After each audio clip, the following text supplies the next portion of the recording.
Matt Lenihan Boxing Social in association with William Hill and Empire Fight Store. As always, delighted to be joined by Gareth A. Davies. Gareth, we're here. Tyson Fury, Francis Ngannou.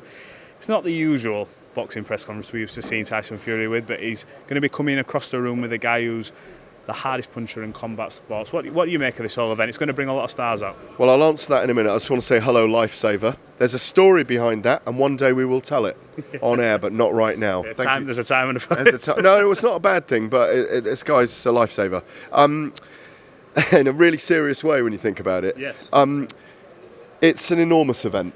It's an enormous promotion. It opens Riyadh season. It's a mega event. 10 million people visiting Saudi Arabia, a coming together of cultures and colours and creeds in an area of the world that's very symbolic of Islamicization.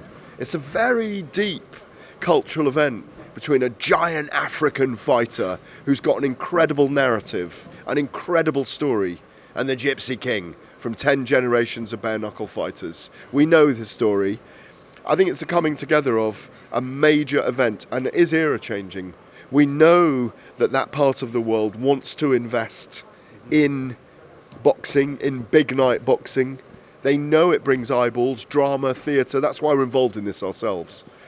And it's opening Riyadh season. That's what people... It's almost like if you could put together the headline acts of Glastonbury, put together the biggest theatrical performances, the biggest film festivals, the biggest cultural norms.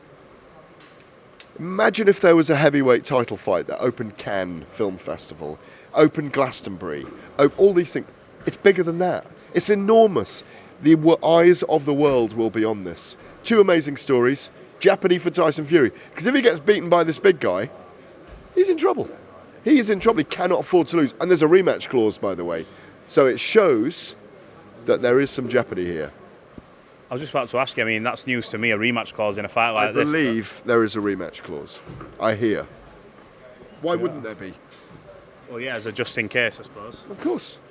Makes sense. What does Tyson Fury get out of this? We all know what the boxing world wants to see. I suppose, in terms of financial gain, the rewards are massive for this, but also the rewards are probably big for an Usyk fight in Saudi. So what does he get out of fighting Ngannou? He's the biggest boxing promotional person in the world. Who else finishes a fight, sings, comes in like he does, parades like he does, gets to the top of Netflix series At Home with the Furies? Brilliant. Yeah, it's very, very good. And, and it also shows him as he is as well. I think it's warts and all, a lot of it. It's not all pretty depiction, is it?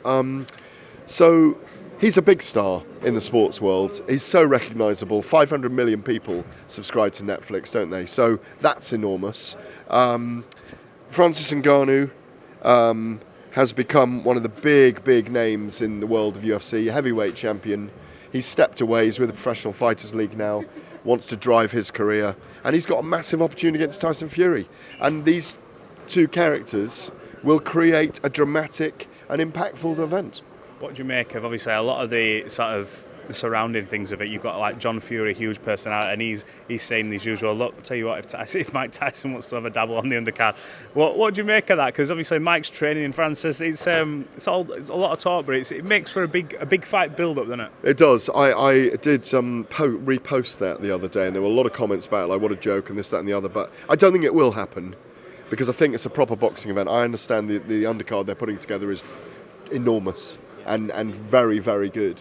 I don't think the things I've heard are not official yet, so I'm not going to say any of them. But the key for me, yes, Lewis Hart, I'm doing part 2 with you for Boxing Social. Matt Lenihan, the Lifesaver, gets part 1. I'm doing part 2 with you. Look, Mike Tyson being involved in Francis Ngannou's corner is enormous. Confidence, emotional intelligence, fighting intelligence, all that stuff that he can bring. As Dan Hardy, the MMA fighter and a pundit and analyst, pointed out to me earlier, Rafael Cordero, the Muay Thai coach, is in the corner as well, training him. It's brilliant. It's brilliant. why denigrate an event? Yes, we want the undisputed, but I think we're going to get it next, if not the next fight after that. Just quickly, the last thing I want to touch on, because I know you're a busy man. There's a lot of things at the minute. You always say that. I know you're a busy man. You're a busy man. I am, but we're all a busy man. It's about stamina. You've just told me you're about to interview Francis Ngannou, so I'm trying to give you a bit of breathing space here. See if they're calling me up. Hang on. Oh, I missed a call. If not, tell Francis 2 minutes. Yeah. Yeah. So I'll be up in a minute, Francis.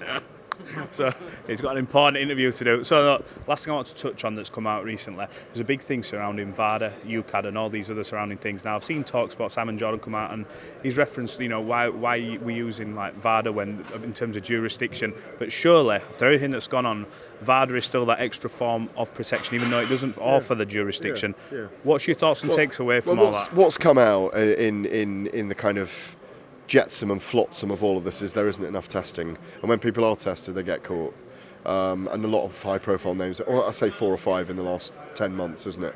So we need more testing. I'll say again, we need blood passports.